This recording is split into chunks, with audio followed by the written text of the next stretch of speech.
अभी तक मुस्लिम ममालिक इस्लामोफोबिया के कॉज पे मुत्तहिद नहीं हो सके। किसी ने लबैक कही नहीं है। तुर्की के अलावा कोई मुल्क पाकिस्तान के साथ अपनी आवाज़ मिलाने के इस कॉज में शामिल नहीं हो सका। क्या वजह है? हमें क्या करना होगा कि एक सिमटती हुई, श्रिंक होती हुई दुनिया में जहां कोई चीज़ कहीं होती है उसका असर कहीं और होता है। एक चीज़ डेनमार्क में हो रही है, फ्रांस में हो रही है, असर उसका पाकिस्तान में, बांग्लादेश में, हिंदुस्तान में, इजिप्ट में, मशरक़ वस्ता में हो रहा है। इसका रास्ता रोकने के लिए, दुनिया को बेहतर बनाने के लिए हमें क्या करना होगा? ये वो बुनियादी सवाल। या हम क्या कर रहे हैं? हम ये कर रहे हैं बदकिस्मती से कि हम ये नहीं समझ रहे कि एक चीज़ हम अगर अपने मुल्क में शिद्दत फैलाएंगे, अपने मुल्क में गरीब आदमी जो रिक्शा चलाता है उसका रिक्शा जला देंगे, एक बंदा जो अपनी छोटी मोटी दुकान चलाता है उसकी दुकान जला देंगे, तो उससे फ्रांस को क्या फ़र्क पड़ना है? फ्रांस ने सिर्फ एक ही काम करना है, उन्होंने हमारी वो बड़ी सारी तस्वीर अगले दिन उनके लोकल न्यूज़पेपर में प्रिंट होनी है और उन्होंने पाकिस्तान को स्टैंप कर देना है एक शिद्दत पसंद मुल्क। अब फ्रांस के अंदर 40 लाख मुसलमान रहते हैं। फ्रांस के अंदर कोई मुझे सुनने में आया कि हज़ारों मस्जिदें, 5 to 6 मिलियन जी, फ्रांस के अंदर हज़ारों मस्जिदें हैं। अब अगर हम फ्रांस के वजीर को कहते निकल जाएं, कल वो अगर उन 40 लाख मुसलमानों को कहें कि फ्रांस से निकल जाएं, वो कहाँ जाएंगे? मुसलमान पाकिस्तानी ओरिजिन के भी बहुत। अच्छा, उसमें पाकिस्तानी ओरिजिन के भी बहुत हैं। अच्छा, दूसरी बात ये कि अगर वो जो हज़ारों मस्जिदें हैं, छोड़ दें मुसलमानों को, तो वनाउज़बिल्लाह अगर वो कहें कि अब आपने मस्जिदों में नमाज नहीं पढ़नी, आपकी मस्जिदें बंद हैं, तो हमारे मुसलमान कहाँ जाएंगे वहाँ नमाज पढ़ने के लिए? तो ये किसी एक शख्स के जुर्म का आप पूरी सोसाइटी को कभी भी सज़ा नहीं देते। किसी एक बस्ती में एक शख्स के जुर्म का पूरी सोसाइटी में और उसमें बसने वाले दूसरे लोगों को आप सजा नहीं देते। लोगों को ये बात समझनी चाहिए कि दुनिया अब एक ग्लोबल विलेज है। हमारे पाकिस्तानी आप ही लोगों के बहन भाई बहुत सारे वहां रहते हैं। हाँ। बहुत सारे, तो इसमें आपको बहुत ही डेलिकेट तरीके से, मुख्तलिफ तरीके से इंगेज होकर करना है। मैं क्विकली आखिरी बात बता दूं कि ये जो कल से जो कुछ हुआ, लॉर्ड साहब से फिर आप बात कीजिएगा, आप ये देखिए कल से जो कुछ हुआ उसमें किस तरीके से हमारे हमसाया मुल्क इंडिया ने फायदा उठाने की कोशिश की गई। जो हैशटैग चलाए गए, बिल्कुल हैशटैग चलाए गए, वो सिविल वॉर इन पाकिस्तान के चलाए गए, और वो 4 लाख में से 70% वो जो ट्विटर अकाउंट थे वो आपको समझाने के लिए, फेक नहीं, उन वर्डिंग तो आप फेक ही कहेंगे, लेकिन लोगों के समझने के लिए कि वो कंप्यूटर जनरेटेड ट्वीट थे, वो इंसान जनरेट नहीं कर रहे थे। अच्छा। वो सॉफ्टवेयर जनरेटेड ट्वीट थे, ताकि आप, और सिर्फ जो जमात है, आपको पता है कि उसके कितने लोग थे, जो कितने ट्विटर अकाउंट थे जो ट्वीट कर रहे थे?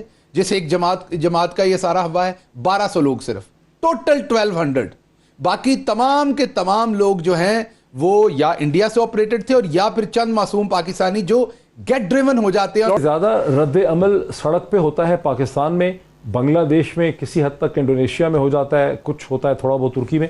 इसीलिए यहाँ की हुकूमतों के लिए ज़्यादा मसला है। ये मसला ही नहीं है सऊदी अरब के लिए, मुत्तहिदा अरब इमारात के लिए, अल्जीरिया के लिए, ट्यूनीशिया के लिए, उनके लिए मसला ही नहीं है। सऊदी अरेबिया को फ्रांस जो चीज़ें बेचता है, एक्सपोर्ट करता है, जो सऊदी अरेबिया ख़रीदता है फ्रांस से, वो 2019 में उन्होंने $3.34 बिलियन की खरीदी। ठीक है, ये 3 बिलियन से ज़्यादा, 3 बिलियन से ज़्यादा।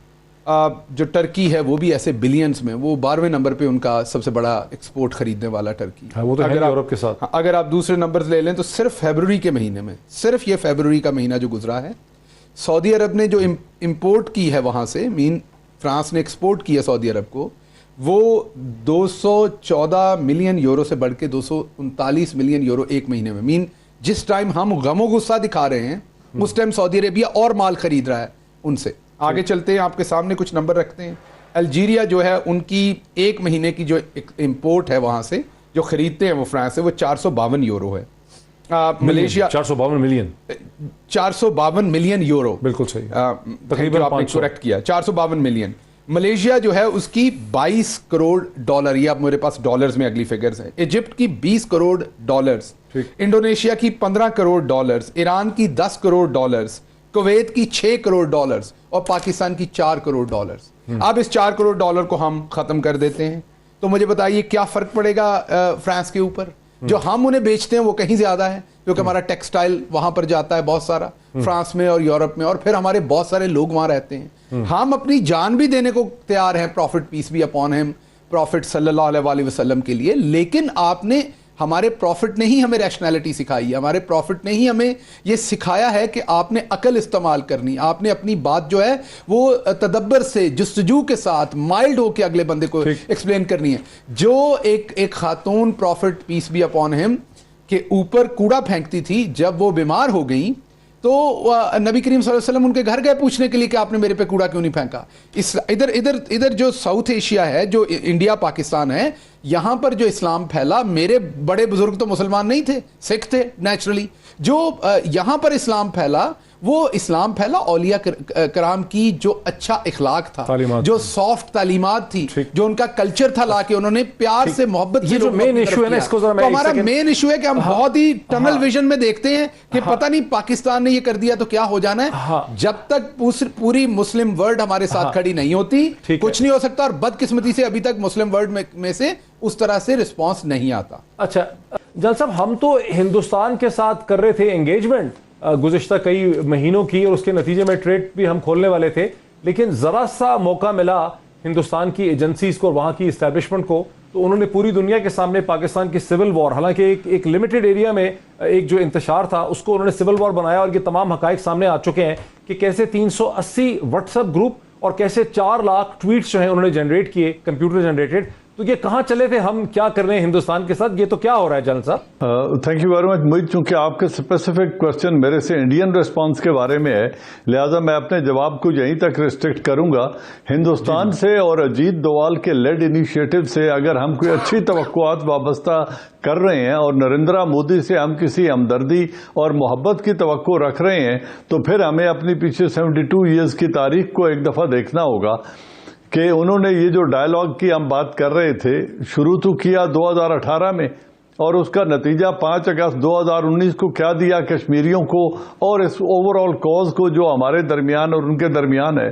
پھر کلبھوشن یادو کے ساتھ جو کچھ وہ بلوچستان میں کر رہے ہیں, پھر جو ہم ڈوسیز جمع کرا چکے ہیں, ان میں سے کون سی ایک چیز میں ہمیں شک ہے کہ جو اسٹاک ایکسچینج پہ حملہ ہوا, جو چائنیز کونسلیٹ پہ حملہ ہوا, جو 60 نیٹ ورکس ہیں, ان کے 60 بیسز ہیں جہاں سے افغانستان سے وہ بلوچستان کے اندر دہشت گردی کروا رہے ہیں, تو کیا ہو گیا اوور نائٹ کہ ہم ان سے اتنی محبت کے رشتے جوڑنا چاہتے ہیں, یا اتنی توقعات ہم نے وابستہ کر لی ہیں کہ وہاں سے صرف خیر سگالی اور محبت ہی آئے گی.